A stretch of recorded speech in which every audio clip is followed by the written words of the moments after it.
I'm having intrusive design thoughts again. And there's stuff I really should be working on, but this one's kind of stuck in my head, and I think I got to do something about it.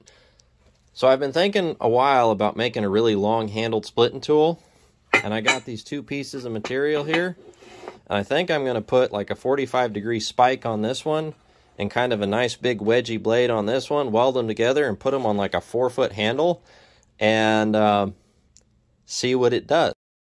Fired up and cleaned up the old Supermax, then set her at I think it was 15 degrees on the compound, so about a 30-degree included angle, and then whittled away at it. Well, there we go. Nice now I just got to weld the other end on. Then we had to tack weld the two pieces together with some 7018, and that didn't want to start. I was running about 150 amps or so. Nice and hot. Get in there, get it cooked out, wash that metal in.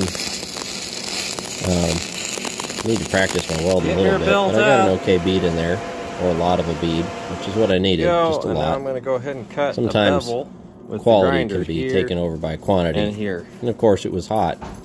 Then we eyeballed the bevel with the 4.5-inch grinder and cut a big chunk of that material off on both sides. This turned out to be about a 50-degree angle when it was done. Eyeball and bevel. This rock you'll see. Here that is a Flexivite 16 grit grinding wheel. It's the most amazing tool ever. It takes curlies off. Phenomenal wheel for hogging off material for breakfast. I'm going to use it to rough in the rest of the bevels the rest of the way.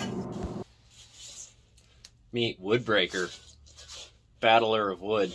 We're going to test this out tomorrow. This thing makes me unbelievably happy, and I don't know why. It's awesome. It's got a 5-foot handle on it. It weighs too many pounds. It is ridiculous. And it is going to bust the crap out of some wood tomorrow. Tune in. Come check it out. It's Woodbreaker. Let's try it out. So that 50-degree angle turned out to be a little bit steep, and that 5-foot angle, she weighs about 14 pounds, and the 5-foot handle just got to be a little bit hard to handle. But this is stringy elm, and it did a pretty good job. I mean, I could definitely land a solid hit with it. I ended up bending the handle a little bit, and it was pretty hard to aim because it was still round, so we had to make some adjustments off that 50 degrees. That probably wouldn't hurt. We're sitting at like 50 right now. Also, that handle's going to have to be shorter. Okay, so we tried Woodbreaker out yesterday, and you can see she took a little damage. The handle is bent, and the head's going to need a couple of modifications, so I'm going to get that done real quick, and we'll try it out again. Right now, I'm going to flatten the handle out with this hammer. So first I kind of straightened it out a little bit, and then I beat it kind of an oval shape, putting two flats on it with the hammer. That handle is packed full of sand with a cap welded on it, and that makes it a lot more stable when you're trying to flatten it out. Also eats up a lot of the vibration when you hit. This thing is real heavy, but it's not doing a great job. I think it's because this angle here is about 50 degrees. It's a little bit too steep of an angle. So I'm going to take the Makita here and reprofile it a little bit so it's more there's more of a convex thing going on. And we can start sinking this in with a little less back pressure and see if that doesn't help pop things open.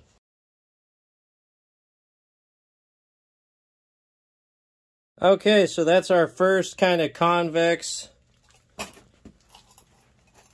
bevel.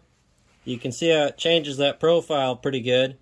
So I'll keep working on that till I get the other side there, and then we'll try it out again. And not only will that make it a little bit lighter, but it should make splitting just a bit better.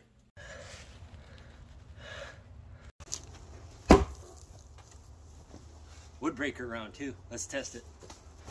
That new bevel worked wonders. You'll see how it sticks in instead of bouncing off now, so you actually get good penetration. Still a little bit hard to aim, probably just because it's so heavy. I took about a foot off the handle to make it easier to swing, but it would definitely break some wood open.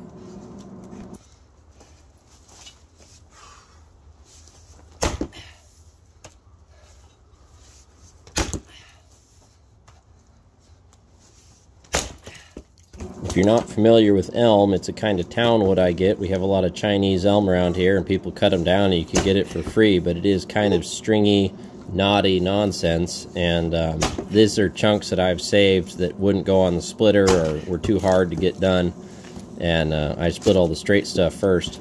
So this is the I don't want a pile, and now we're persuading them to open up. That 14-pound maul definitely does a pretty decent job, but it is quite a workout to swing it. So there's a special niche for that tool. You can see all those kind of just hanging together. That spike worked pretty good. It's almost a picayune.